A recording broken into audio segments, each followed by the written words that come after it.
Hello বন্ধুরা, আমি মামনি। কেমন আছো তোমরা সবাই? আশা করি খুব ভালো আছো। আমিও বেশ ভালো আছি। সকাল থেকে কাজকর্ম সব শুরু করে দিয়েছি। তো দেখো, এখন তো চলছে তোমার বৈশাখ মাস। তো সকালে যেহেতু তুলসী গাছে জল দিই, তো সকালে মানে একদম সকাল ভোরে 5টার সময় এরকম টাইমে তুলসী গাছে জল দিই।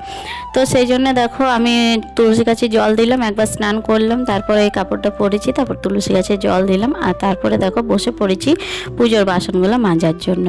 কি বলো তো, সারাদিন তো ঘর সংসারে সব কাজেই থাকে, আর সব কাজই সারাদিন করি, কিন্তু এই কাজগুলো সকালে কিন্তু একবারেই হয়।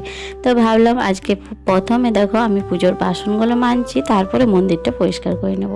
একবার সকাল ভোরে হয়েছে পুজো করা, মানে ওই জল দেওয়া, তারপরে আরেকবার স্নান করব, সব বাসি কাজ করে তারপরে আরেকবার পুজো করে নেব। তো এখন বাসনগুলো দেখো মাজা হয়ে গেছে, এখন আমি বাসনগুলো ভালো করে ধুয়ে নিচ্ছি।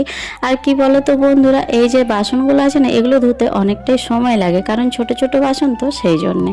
তো যাই হোক, তোমরা কেমন আছো অবশ্যই কিন্তু কমেন্ট করে জানাবে। আর আমার ভিডিও যদি ভালো লাগে চ্যানেলটা সাবস্ক্রাইব করে আমার পাশে থেকো। ওইদিকে সব কাজকর্ম কিন্তু কমপ্লিট হয়ে গেছে এখনকার মতন। তারপরে দেখো ওই কাপড়টা চেঞ্জ করে আবার নাইটি পরে নিয়েছি আমি। নাইটিটাও কিন্তু বাসি না, বাসি কাপড় আমি সকাল ভোরে কিন্তু চেঞ্জ করে নিয়েছি।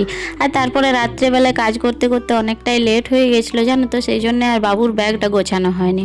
তো ভাবলাম আগে বাবুর ব্যাগটা গোছাই, বাবু এখনও ওঠেনি, স্কুল যাবে। তো আমি সেই জন্য দেখো সব বই খাতা রুটিন দেখে বাবুর ব্যাগে দিয়ে দিলাম। আর কি বলো তো, ওই ডায়েরিটা দিতে ভুলে গেছিলাম, সেই জন্য ডায়েরিটাও আবার দিয়ে দিলাম। তারপরে যাব টিফিন বানানোর জন্য। তো দেখো রান্নাঘরে চলে এসেছি, এসে পরে দেখো বাবুর জন্য টিফিন বানাবো। তো বাবুর জন্য টিফিনে আজকে বানাবো আমি ম্যাগি। অন্যদিন রুটি দিই সস দিয়ে, এখন আজকে কিন্তু আমি ম্যাগিই বানাবো। কালকে বলেছিল ম্যাগি নিয়ে যাব, সেই জন্য আজকে ম্যাগি বানাচ্ছি।